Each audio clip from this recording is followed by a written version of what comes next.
Masa kon gak ngerti aku iki pamong. Ya apa sih rek, ana pamong tak bingone iki. Kon iku melek aja merem ae. Kero takon iku. Oh ngerti ndak gak duwe bojo. Kok aku nek bengi grogo. Sing grogo dadi aku nyaimu sing grogo iku. Oh, rupamu kok cebok. Peringisan. Wadakno wong pamong tak bui koyo ngono, pokro ngono iku. Lho, sapa kon? Apane? Lho. Kula yan. Iya. Kau dalu jeneng ngriki lawange tutupan mawon. Iya keliling aku. Kebayane polisi desa. Nggih, sampeyan ningon kon banyak ta? Ningon kon banyak. Iya kanggo njaga lingkungan aku dhewe banyak. Mangane kok ngos. Rene sabare. Lun. Nek kon rene mesti ngrusak aku iki kok. Lho mboten. Banyak iki ya kanggo njaga lingkungan aku kene. Ana wong liwat muak. Iki lho. Lawange tutupan. Iya. Enten perlu dalu niki kali sampean kula. Hah? Enten musibah ngoten. Lho ndi iku?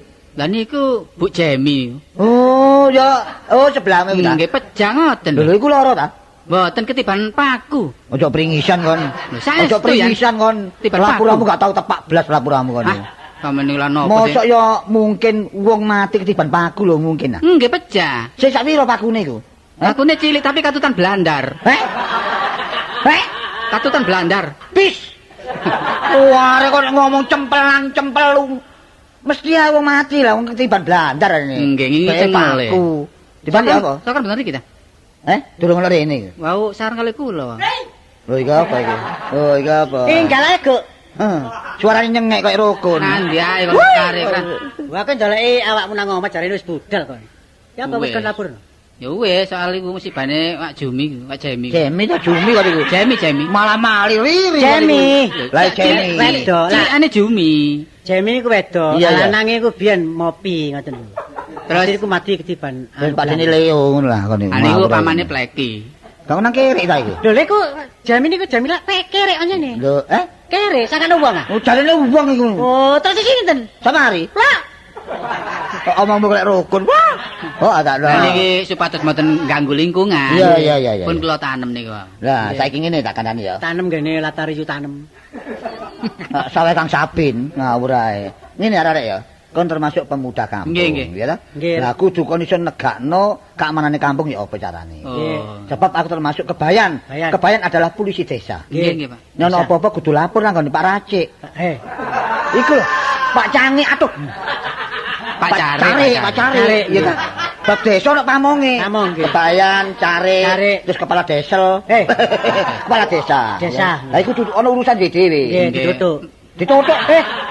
Dirapuri. Terus seneng seneni wong seneng temen kon iki. Malahan perintah ndugi sampean. Iya, Pak. Wingine lak penduduk dikangen kerja baktos. Kok aja Tri.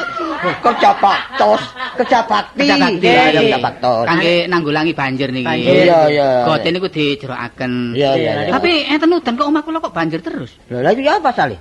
Gentenge mboten enten. Gentenge mboten enten. Gentenge mboten sampe tumbasaken ya. Omongmu koyo bakir ya omongmu iki. Kon mulai bakiri nek ngomong iki. Oh karo gentenge ya mesti liwat banyune. Lah niku terus pundi kegiatane wong kampung niku kula dereng ada genteng lak kedah urunan. Lah ya gampang ri, darane bijaksanane bayan. Iya, Pak. Omahe bayan gendenge dicoplok. Paro. Didekek nggonmu separo. Ngoten nggih sae ya. Dene nek kono separo. Nggih, biasa lah ngoten. Aku katisen ngawur ae. Berarti sampean pamong boten bijaksana. Nah, lho, kenapa kebijaksanaane kapan enten rakyat boten gadah genteng? Oh, ngono ya. Mesti sampean kudu nukuaken. Lah ngapain? Bakon seneng ono kebayan katuen. Kebayan katuen boten napa timbang rakyat. Nah. Oh, ngono ta? Sebab bayan lampun pelamanan. Penyalaman. Pengalaman. Iya. Lah ki sampean di lurahe. Wis gampang saiki ngene ae ya. Nek urusan genteng safari kok aku ngurus mburi. Sing penting antara kon-kon karo ayo padha keliling ndelok lingkungan desa kene. Aja sampe ana apa-apa. Ngoten. Boten napa-napa. Iya apa? Boten napa-napa. Aman lah saiki. Lah meneh mbene mburi dina liya-liyane. Lho. Nek apa? Dina liyane nggih boten napa-napa aman kampung mriki. Iki batas tok arek gitu iki. Wong sing keleleng kula kok. Lah iya. Nek jawane apa, Bas? Wah. Kon niku pamok kok kon kuku ya. Nggih. Tak arani Bas men aku. Kon niku sing ngajeni ambek bayan. Ngerti ya? Regane piro? Kon udur. Pantes e piro regane? Kon niku makelar ta kon niku. Kula ajeni ngoten lho. Ya menghargai. Cuma niki enten kisruhan Dede. Ana pari. Nggih, Yupik niku lho Yupik. Yupi. Niku lak ada wedhus. Oh, PA ta ya. Lah nek enggak ada wedhus. Tia ta Tia, nek Tia bojone blontang. Aduh, nek Tia bojone blontang sing tuwek. Yupi. Oh, Pia, ya. Lah wedhuse niku kathah. Oh, terus Lho kenapa? dari dibanting. Lho, kudu sakit napa? Lah nggih nek angon niku mbok nggih sampean delok-delok. Iki tandurane pari-pari niku ta. Wajibe wedhus iku kudu ana kandange, kudu ana kombonge. Ngoten mestine. Gak dumbar-mbar kunculan gak oleh. Mestine bayan kudu bijaksana gak ono kandang. Ya aku. Nggih. Gak seneng aku nek kon bantu rek. Lho, bijaksanane bayan yen napa wong niku pamong. Wedhus sing berok niku lho sing jaler niku. Apa? Berok niku. Niku lak gedhe ta. Iya, ya lanang iku lanang. Saniki kula takon. Iya, iya. Wedhus niku lak gedhe ta. Iya, iya. Lah gedhe niku wedhus gedhe niku sing paling gedhe niku napane? Ya kabeh sak kujur awake ri. Lho sanes. Ya awake ya sikile ndase. Salah. Ya raine ya sungune barang. Salah. Salah sampean niku. Kandange. Heh? Kandange. Kandange sing gedhe. Salah sampean niku. Rek, omongmu kabeh awas rek omongmu rek. Srekalan ngono omongmu rek kon rek. Lho niki bener. Iya, Bijaksanane bayan yen napa? Oh, tak aku bijaksanane banyak. Damel kandang sing gedhe. Iya, Lah wedhus iya. niku diprimpeni teng riku ngoten. Ya, aja sama wedhus emang ganggu lingkungane tangga. Nggih, dadi penduduk niki saged tetep Lho, lak ngono. muji-muji bendina. Oh iya, lho wis muji-muji. Maci. Wis muji-muji aku ya. Saiki keliling lak aku. Ati. Kesapa ndi? Daerah-daerah kene. Ana apa sampean keliling? Gak mungkin sih. Heh? Apa sampean kok keliling? Saiki awan dikelilingi kok bengi Turu. iku biasa lah goleki rondo-rondo ta. Awan keliling bengi turu. Iki kok wale ri. Wis rek kono mari dadi kebayan rek aku leren rek. Kayane biasane bengi torek. Torek kono. Ah, mau bojone loro kok iso torek. Kon niku urut ta. Wah, kono. Sok dan. Kok nek ngomong cek kliwat-kliwat kan. Masa dirungone dong turi lho kan. Temen kan datane kon ngawur ae takno kon iki. Pun adik Monggo nek ngoten. Heh? Nang diri. Dari keliling. Keliling ya apa sih? Ya ndelok-ndelok iki lho minggu iki sing digerakno apa. Saiki sing keliling iku bayane. Lah kok ambek aku ya mulai dhewe-dhewe. Tapi nek anak pendukung iki kan gak kuat. Gak kuat. Tapi bijaksanane bayan ya apa? Oke tak bijajaran tok ae kon. Wis apa sih rek kon iki sebagai penerus ngerti ya? Oh, penerus saiki gong ngono ri. Lah mangke dalu sing jagen sih. Oh sing jagen. Sing jagi. Lah ngene. Kula ana daftare dhewe-dhewe ta. Oh. Niki daftar. bayan kentonge Wak Sumon. Apa? Yang lak sugih ta. Iya terus Niku nek waktu jaga mboten purun medal. lho, lha kok aneh? Terus kok ditukukaken kaya napa? Iku arane memperkuda rakyat iku. Temen gak oleh ngono iku. Dadi penduduk ini dadakan kudang. Kuda udelmu ngono. Maksudnya iku ya istilah iku mang merentah rakyat cara duwe ngono ri. didol nganu Didol ngono. pangan bijaksanaan ngono iki. Mboten kena saniki nggih. Gak oleh ngono iki. Kewajiban kampung wong sugih. Kecuali nek usia wis lanjut gak kuat jaga, gak apa-apa. Gak apa-apa nek wong wis gempur gak apa-apa. Ah, nek perlu diwakilno. Nah. Anake ta putune, iya ta? Familine. Familine. Kek. Iya, tekek akeh. Dadakno ngawur ae kono. Lah iku masih sugih miskin kalah ditukok. Iki lho bayane kan tegas. Mang bengi gak iso metu wakilno. Ya. Maka sing jaga mang bengi. Gak apa-apa. Iku kebijaksanane bayan. Arek-arek cacut arek arek adakno sembarang kok aku tok kon Apa? Emak waras ta? oleh pakai sumu. Nggih, syukur ta. Iya, iya. Kula pun suwe saged prika. Wis suwe karono. Nggih sama. Ya sampe nang Muntiani ya. Nggih, kene kula sampean. Iya. Dalan ngajeng niku kok becek mawon das pundi. Lah iku kudu diatasi, tanggulangi iku. Nggih, dipeno. Ngerti ya? Lah watu nika kula sambet rumiyin. Terus? Watu nika. Nggih dicele Kula damel. damel bayar anak kula sekolah. Nggih nek kula pun panen watu kula sahuri. Kon kepinteran ngomong kok bari kon riye. Wong iku milik desa kon dol dhisik. Lah wong nyelek enten balike tadi kok bensin disawuri. Ini panen watu niki. Panen apa? Watu. Nek mledoke Gunung Kelut niku lak watu gede-gede. Iya nek bledos enggak. Dengkulmu kono. Gampang kan kula sing balik aku. Wis keling kon ayo terus keling. Ngawur ayo. Watu ae. Ayo.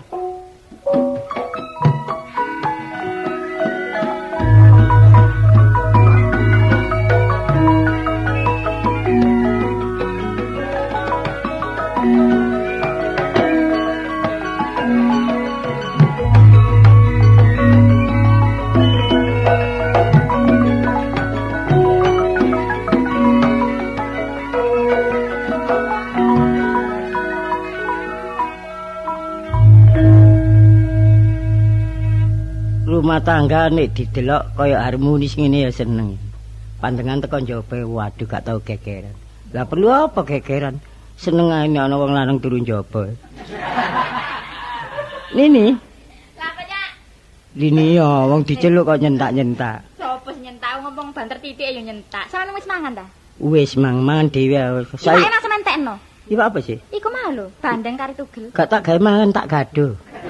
Kan gaduh. Iya. Walah gak kerasa ta iku, Mang. Lho, apa? Mari digondol kucing. Mangkane kok amis. Tapi wong aku doyan gak apa-apa. Kae, jare kucing ku nek tambane wong loro mengi jare. Iya. Nek sakarine kucing iku. Malah ya syukuran nek ngono. Heeh. Mangane sing gelak nek iso karine cendil. Wong mangan menimbeni ndekeki wae sing genah. Lah wis tak tutupi ya kucinge sing nakal, Cak. Iku anu, kucing lincah ya. Hah? Kok buka-buka iwake kok ya ngerti. Biasa sampean niku apa? Nek mangan niku sampean pakani malih moro ae dendino. Ya wis malah jumbu ya. Hah? Ngene ya, kan Apa kandhane.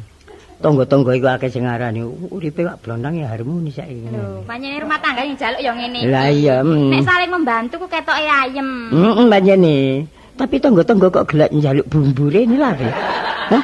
Wong sogene kaya ngono ngrewuk kene. Sampeyan niku ya kan njaluk bumbu ku takon. Tak- Aku elek-elek nek pinter masak sih. Iya wis percaya lah kon gak pinter masak lah apa aku ngrabi kon. Kon lak lulusan SKP ta? Apa sih SKP ku? Sekolah masak lah kon.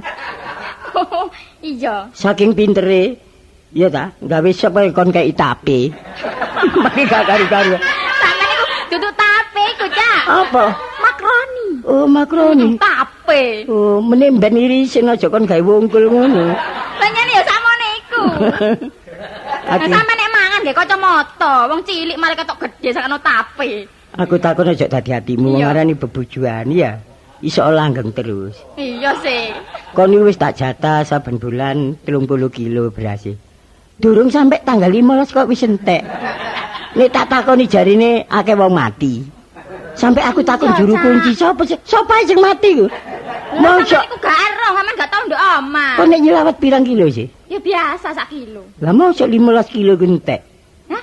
15 kilo ku Lho, entek. lang arisan barang kok arisan beras. Ya kok namakno dhuwit beras iku pisan. Iya, arisan iku beras barang. Iya tapi kondo tadi kene ngejoki iku gak soro-soro nemen ngono lho.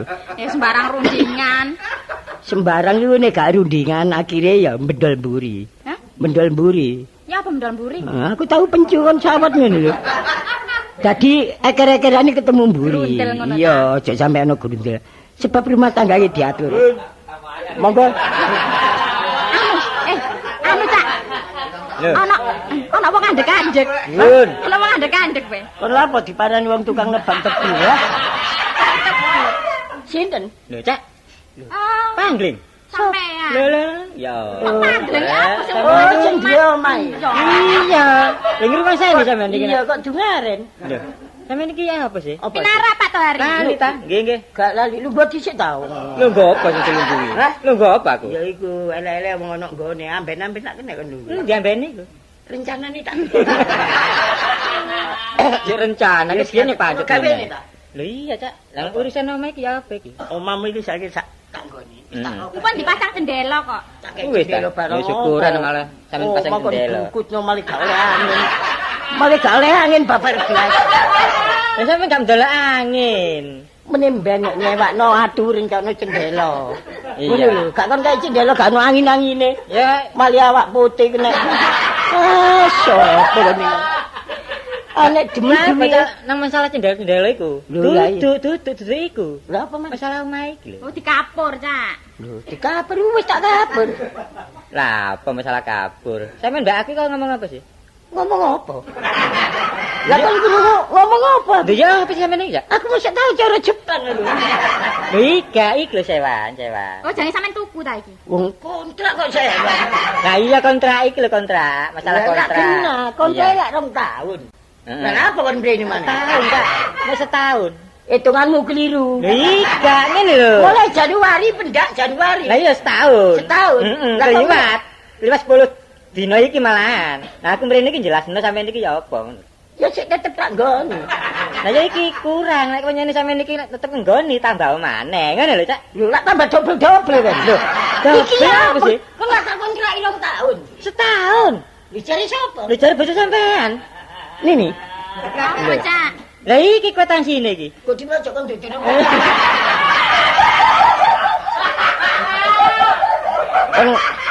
Kon niku ya apa gak kena dipercaya? Apa sih, Cak? Kontrak biyen kon tak kei 2 tahun nak duit. Iya sepurane ae tak kontrakno mes tahun Cak Bontang. Kon ya apa? Kon Kayak iki kebutuhane arek-arek sak mono kae Kairi apa sih sampean niku? Ya tapi lak kondo lho. Wong iki bojo titik gendaan. Lah aku wedi jange ngomong ngono pas sampean murang murid. Wedi dhisik ta. Ya blane ngene iki ya apa sih? Wis. Ngomong-ngomong Pak Tuhari ngono. Kabeh dina becik iki njaluk mrene. Wis aja sampean tukaran lho warga sampean iki. Cek iki aku gegeri. Dadi kon cek bosen ndang balik. Kliru sampean niku ngene ya. Ya apa ya. Carane iki wis barang sing wis sampean apiki menawa sampean kurang bener. Saiki nang nggonku engko ayo omong-omongan nggo omah kono. Lah iki sampean aja sampe keluarga iki congkrah. Iya. Sampean ya apa carane lah Mbakku? Nggih kula semados Pak Tuhari nggih, sepuntene mawon. Nggih. Kon semoyo pirang dina? Duit teko ndi? Kok mendal nang aku sih? Sampean semoyo. Ya kapan? Lah saiki kon kapan njaluk duit mana? Enggak ya pokok sakana sampean niku piro, engko kapan, semoyo pirang dina tas pirang minggu tas pirang wulan ngono lho. Bulan iki ngarep. Wulan iki gak, wulan iki. Januari iki. Tangan sampean lho. Januari lak tono tangan sampean niku. Februari. Iya, Februari iki. Enggak, Februari kemarin ta ya. Ya saya ngono ta sampean. Wis Mei ya. Ya Mei ya apa ya? Duit piro sih sampean? Saiki piro? Duit piro cekelno mari, Cak. Duit apa kayak bayar golep ngono. Wis aku saiki tak tinggal mulai ya. Ngono sampean pronae ya. Sepuntene lho nggih. Tukaran lho ya. Enggak tahu Aku sampe aku balik rene sampean krungu tukaran awas sampean kok. Ya, enggak wis ditenono kok ya. Sabar ya Pak Tuhari. sabar lak sungan ambek aku takon iki. Ya apa kon iki? Ya apa Nek diatur ta gak kon? Lah wong arek sakmono kae. Sampeyan dhewe ya ngono. Mosok arek iki jajanane 10.000. Ya enggak Cak, ya arisan barang. Lah aku kok le ngumetno dhuwit witan ya bingung aku di wong wedok, Cak. Meneh ben iki kondo wong lanang. Kon iku seneng nek digepuki bongkotan iki ya. Ya aja ngopok ngono. Aku iki murang-muring iso, sabar ya iso. Ai. Coba kelambimu. Loh. Kok aku kok nyebut klambi lho? Kon aja guyu. Mangke ya. Kon wis tak kandhani meneh ben iku kondo barek wong. Dadi aku iso ikhtiar kabeh dina becik dikotake kontrakane omah. Mangane ta aku nyambut gawe aja sampean larang. Lah nyambut gawe nek pantes gak apa-apa. Nyambut gawe apa aku? Budal bengi mulai subuh. Hah? Patroli. Ya enggak, ya ngrewangi warung gak oleh. Saiki ana ngene aku dipaido. Aku dhewe ya bingung ngumetno dhuwit iki. Nek aturane ngene wis gak bojo-bojoan. Tak gawa anakmu. Lho gawan enak gak ngingoni aku. Tambah suwe tambah gak karu-karuan. Wis anak-anak rewel. Nyingkira.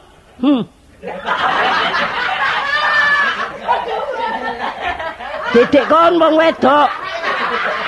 Kayun ta? Dedek kon wong wedok. Nek golek wong wedok aja guyu apa nek mangkel ati. Hah, nek ngono aku ikhtiar, daya upaya dhewe aku.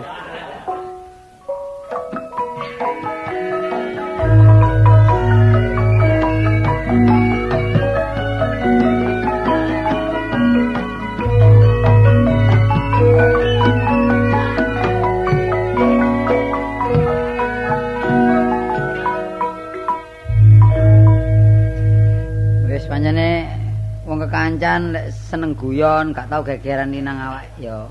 Ngangen nih kadang-kadang kangen kepengin kepethuk, kangen ngomonge. Pringas-pringis ya. Oh tak kapel kon nggo. Pringas malah apa?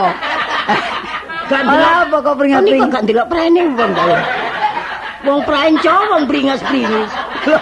Iyalah. Tibae kemang alis sik prasaku lambene. Makane nek ndelok sing mandeng ta. Alis kok nanggep lambe. Ono apa kok rupane kok beseng teh. Wis, mari kesandung ta. Nasi menjadi bubur wis. Ya dipet, ya gak anu dipet dadi bubur iku. Lho, tambah jemek dadakno. Apa nasi menjadi bubur iku? Ya apa sih bebujen gak kena dipercaya babat blas. Ya mbok jak karo jawan. Iya aku njaluk pertimbangan kon kok. Yang njaluk timbangan apa kodokan ta? Timbangan biasa. Anu timbel ae apa. Ngene lho. Apa? Aku lak kontrak omah to. Ya periksa aja gak watuk ae. Kontrak omah periksa. Rasaku nggodono penyakit. Kontrak omah 2 tahun dadakno yumu. Mulane gawe dhewe ta. Iya iya. Cilik-cilik sak meter pesagi sing penting masih cilik nek dhewe lak enak. Tapi kon duwe balungan sih. Kan jaluk balung apa? Balung badak jare wis kok kena basman iki sik. Iki ngawur. ngene lho. Apa? Akhire yemu wis gak nduk omahku saiki. Andi. Mbo mulai nang nang gone. Loh, ya kudu kok golek iku kewajiban penuh. Kalau ada apa-apa di jalan, Bapak iku melok tanggung jawab, Pak. Mosok sih? Loh, ya apa? Sampeyan itu melok tanggung jawab. Lho sebabnya apa kok melok Kan tanggung sampean. Ya tapi wong nyengkir karepe dhewe. Ya tapi diurus. Apa perkarane? Sampean kena lho. Ya Lho, lek gak kena saiki kena meneh.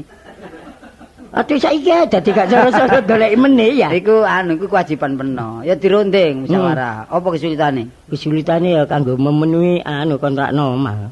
Lho, sik apa sih omahe? Omah wis entek ae. Lah mantek lha apa kok nggone ya golek liya. Kontrakan entek. Nek omahe sik wudu. Aku main. Nek omahe wudu. Lah tanggung jawabnya ya apa entek? Gumen barek kono ya berbahaya.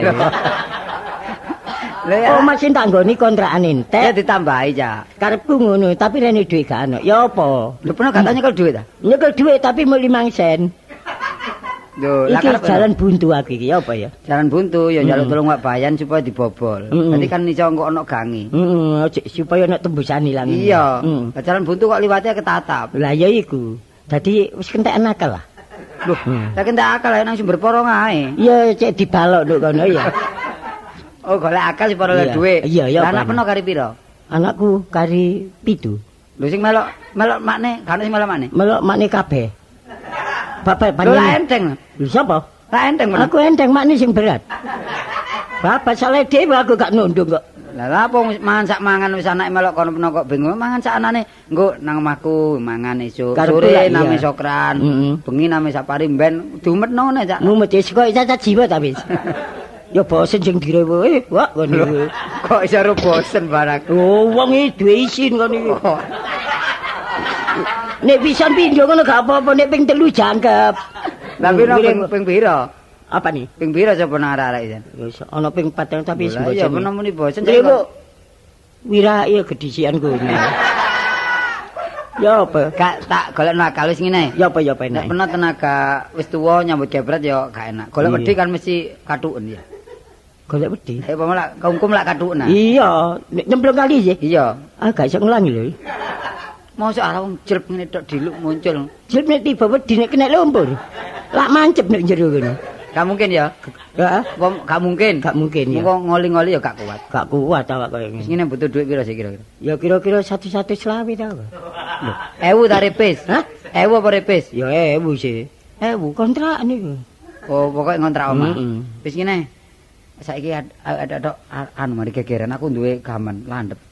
Gegeran. Heeh. Apa hasilnya? Lho, iki digawe anu wong Iki. cek sakno, kabeh cek moro, cek ngekek duit tak warah, lek aku duwe utang peno ngono lho. Oh, Iya. awakmu diutang aku. Iya. Lah lek aku utang peno lak pantes. Iya. Lek peno utang aku gak pantes ya. Iya, malah gak welas ngono ya. Iya, gak kualik lah. Tapi sing mlaku ya ngerti. Wah wong tua dibijuke lagi. Iya, iya. Tapi ndelok sing liwat nih. Lah mulane didelok dhisik. Hah. Golek tak lek gegeran tak sabet pedang dhuwur mumbulo cak. Heeh. Ya. Mumbul. Iya lek tak sabet dhuwur mumbulo Supaya supaya gak mudun-mudun ya. Lah malah kesangsang aku kalian. Nek Nek kon tak- cepet ngisor. tak sabet nisor mendeko. Aku mendek ya. Iya wis ta, wis mesti nang karo menjangan mesti. Nah nek mendek nek iso terus sican pisan. Cek sisan cemet. Wis saiki Iya, ada apa? gegeran. Lek ana wong welas sak mesti perkara napa sih niki ngene. Ya, Soal duit ya. iya soal dhuwit. Kon- Aku ditang peno Uris. 100. Heeh. Duit apa? ya? Kakek lek 100. Kakean Piro? 5.000 saya. Lah kapan teh? Wong butuh 100 kok kayak 5. 20.000. 20.000. Iya, mesti golek uang, golek uang. Suwi-suwi lah tambah Tak kita. jupuk ya. Ya apa? Pedang. Perang. Iya, perang. Cuma anu kok wis ireng, cuma ya landhep. Iya. Iya. Aku sing gawa. Lho sing gawa aku. Wong aku sing nagih. Aku sing Sampeyan nagih. sing gawa, Iya, aku sing gawa. Sik ya. Heeh. Kan kok gawe nyewani pedang 10.000. Iku sewan ta? Ben menae sementara. Engko nek wis buyar digawe kerugian ngene lho.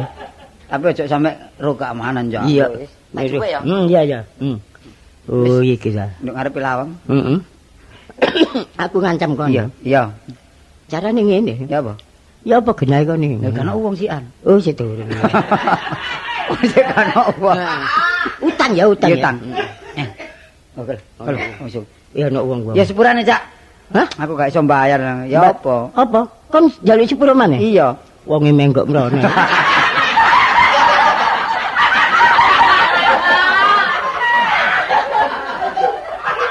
Anjene nggodha wong kok iku. Wong gak duwe iku cobane akeh. Kira-kira wong jere iku. Wis kenceng rene lho. Kene gegeran menggo. Lah pernah nyekel pedang apa wedi? Oh, gak didodono dhisik. Iki lho. Oh iki lho, lek iki sugih. Siapa? Ya apa? Penagih aku dah. Lho, gak ditagih wong utang. Wulan ngarep ya. Ya. Lho, wulan entek wulane. Ya pernah iku ku tebel iki. Wong sabar iku ana batese. Kepingin model lakon. Lho ya aja ngono sih. Sing sabar wong jenenge wong adakno. Aja main gaman lho. Lho, Iki gak oleh geger nduk embung gak oleh. karepku gak geger, tapi sing tepak semayammu. Ayo wulan maneh. Wulan-wulan maneh entek wulane. Ah, Tak rojok. aku tak wajib bisa dhisik ta. Sepuran dhisik. pedang ya pedang. Kenapa kok nggo pedang itu kan? Tak sempal bathukmu kok. Loh. Oh ngomong aja kasar-kasar. Lho oleh gak kasar ya wong diutang-utang ya apik balekno. Semoyo-semoyo. Lah semoyo lak ono semayane. Lah kok aja nggawa grati barang ngene iki nek kapan gak kok bacokno urusane lho iki. Ya wis ngono mesti isan. Kena Aku menen dhewe bareng gak nyekel. Pira sih utang? Utang 20.000. Tak semayan wulan ngarep gak kanthi. Koyo gak tau utang mbek wong. Lah iya udah Biyen 20. ilingo, biyen ilingo. Wis aja akeh ngomong kok. Sik apa. Oh, kon iku tak sebet pisan. Loh, kok salah paham aku perlu sebet. Lah ya apa iki butuh duit kan? Iya butuh duit tapi aja atine bacebet ngene harus aja pati lho iki. Lah iya, ya apa kamu? Iya, Pak. Iso ngeketok gak? Alon dhisik ta, kok. Cek susah wae tak banting pisan kok. Iki lak malah sing gegeran mbek aku iki lho. Sing kene iki tak kek 20 saurno wis. Ngono ta, Cak. Ya wis. Iki aku kapan nyaur nang peno? Wis perkara nyaur kok sak duwe kon duwe saurno gak duwe ya. Iki lho wong, lek peno dudu wong peno iku. Iki lho Apa wong-wongan? Nyaur jagano kanca. Kae piro emang? 20. Ayo ndi? Iya kok dhisik ta. Durung kan lima. Ya, wis kawan ya. sepurane Kak ya. Iya. Lah anu tak sauri lho. Wis gampang mari perkara saur. Pisan iki ae aku. Iya. Ya. Kang saurne bes iki. Iya, heeh. Lho ya apa? Iya. Wong situk 20.000. Ya tapi sik kurang 80. Iya ya. Kontrakane omahku kurang. Lho. Iki lak sik isu ah. Iya, iya. Sik isu kok awan lak wis akeh. Ya wis. Maneh. Wis dutuni ae. Iya, maneh. Rezeki cek gampang rek. Rezeki iki sak dalan-dalan. Iki lho wong. Iya, rupane. Ya, ya apa? Ya. Hah? Ya apa? Iya wis ayo dimulai. Lah aku sepurane aku gak iso nyaur saiki. Kok Kon iki gak pisan gak pindho. katanya nyebet ta? Lho ya nek gak nyebet ngenteni apa? Ayo nyebet ta? Ayo. Tak cekali. Ayo. Ayo, tak cekali. Ayo, cek. Ayo. Ayo. Apa balik? Ayo. Ayo. Apa balik? Ayo. Iki apa sih? Balik. Aku nyari duit balik. Balik anjuri. Hah? Engko ngene aku iki. Iki jupuk dhewe. Jupuk dhewe. Kon iki Jupuk dhewe. hah? Apa? Mana lek nyekel pedang? Nyekel pedang aja kenceng-kenceng lek merocot nang bathukku kok. Ya wis tak kira-kira. Wah, ya Lah kok. dhuwit 20 kali 80. Iya. Ya. Lah dhuwit ndi, Mang? Lah iki mang kok njupuk dhewe dijupuk kabeh. Jupuk kabeh iki mang ya apa rek iki mang? Lah tambah rusak pisan apa ya. Bisa